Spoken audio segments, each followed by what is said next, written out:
গোলাম শুনে নাও, ও দুনিয়ার মানুষ শুনে নাও, আমি আল্লাহ রাব্বুল আলামিন তোমাকে কত নিয়ামত দিলাম, মানুষ বানাইছি যে এটা কত বড় নিয়ামত।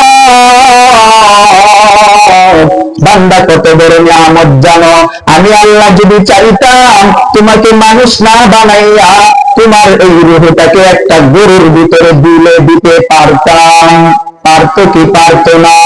আল্লাহ ডাক দিয়া বলেন, রে গোলাম, আমি আল্লাহ যদি চাইতাম তোমার রূহটাকে মানুষের অন্তরে না দিয়া, তোমার রূহটাকে আমি আল্লাহ যদি চাইতাম একটা বকরির ভিতরে দিলেও দিতে পারতাম, কিন্তু আমি আল্লাহ দেই নাই।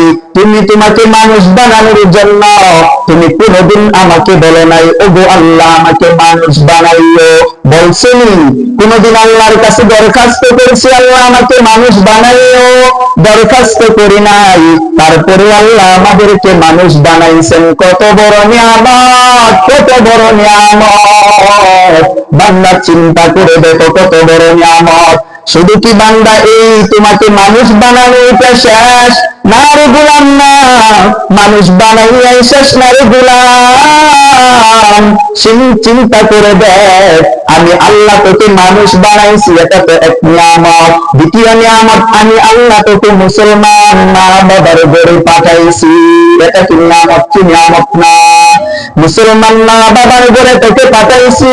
আমি আল্লাহ যদি চাইতাম তোকে মুসলমান মা বাবার ঘরে না পাঠাইয়া ইহুদি খ্রিস্টানের ঘরে আমি আল্লাহ যদি চাইতাম তাহলে পাঠাইতে পারতাম কি পারতাম না? জোরে বলো রে মুমিন, আল্লাহ যদি চাইতেন পারতেন কি পারতেন না? আল্লাহ যদি চাইতেন না আমাকে আপনাকে মুসলমানের ঘরে না পাঠাইয়া কোন ইহুদি খ্রিস্টানের ঘরে পাঠাইতে পারতেন। আল্লাহ পাঠান নাই।